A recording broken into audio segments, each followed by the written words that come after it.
Equation of continuity. अभी हमने समझना है कि इक्वेशन ऑफ कंटिन्यूटी क्या है। शॉर्ट ट्रिक्स में इसको हम समझते हैं कि इक्वेशन ऑफ कंटिन्यूटी क्या होती है। तो इक्वेशन ऑफ कंटिन्यूटी को कंजर्वेशन ऑफ मास भी कहते हैं। तो फ़र्ज़ किया कि कोई पाइप है जिसमें से फ्लूइड गुजर रहा है। फ्लूइड वो सबस्टांस जो फ्लो कर सके फ्लूइड कहलाता है। कोई पाइप है उसमें से फ्लूइड गुजर रहा है, कोई लिक्विड है उसमें से पास हो रहा है। तो ये वाली साइड पाइप की 1 हमने इसको नाम दिया, इस साइड को हमने 2 नाम दिया।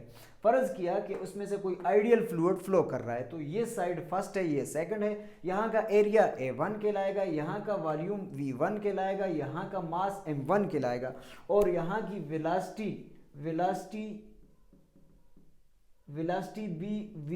V1 कहलाएगी और यहाँ इस साइड की वेलोसिटी V2 कहलाएगी।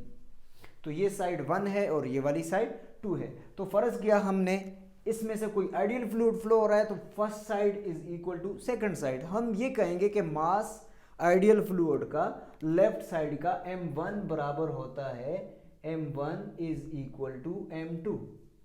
फर्ज किया कि M1 बराबर है M2 के। तो चेंज होगा तो चेंज के लिए हम इसके साथ डेल्टा लगा लेंगे। डेल्टा किसको शो कर रहा है? चेंज को। Delta M1 is equal to delta M2।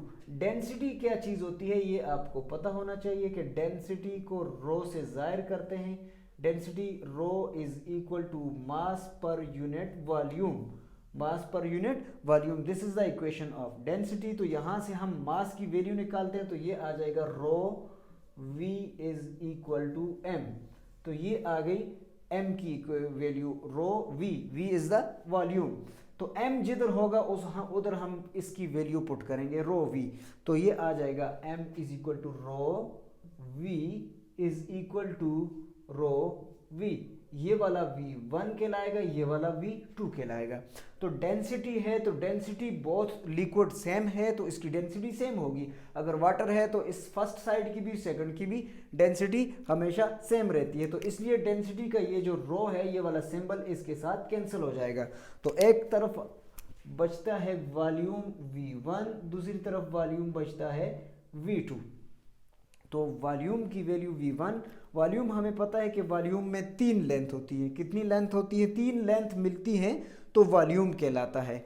For example ये अगर बुक है तो इसकी 3 साइडें हैं। ये वाली इसकी वेड्थ है, ये इसकी लेंथ है और ये इसकी हाइट है, यानी मोटाई है। 3 लेंथ, एक L1, ये वाली L2, ये वाली L3, 3 L मिलती हैं, 3 लेंथ मिलती हैं तो वॉल्यूम बनता है। तो यहाँ पर volume 1 is equal to volume 2 आ गया।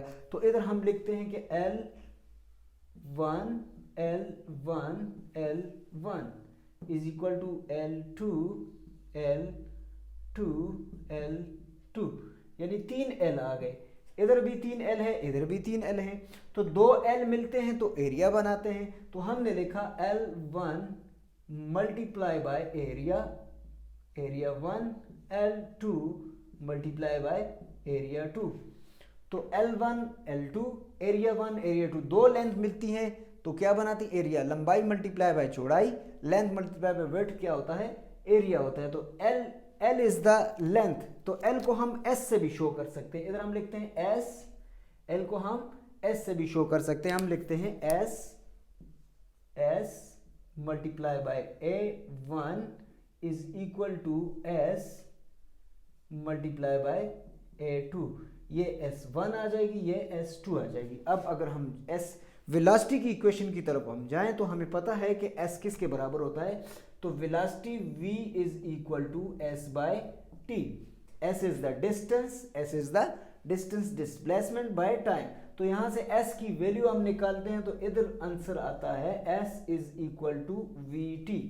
S is equal to VT। जिधर S होगा उधर हम क्या लगाएंगे? VT लगाएंगे। तो जिधर S2 है तो उधर भी VT लग जाएगा। तो इसको हम इसकी जगह पे वैल्यू हम पुट करते हैं तो ये आ जाएगा S1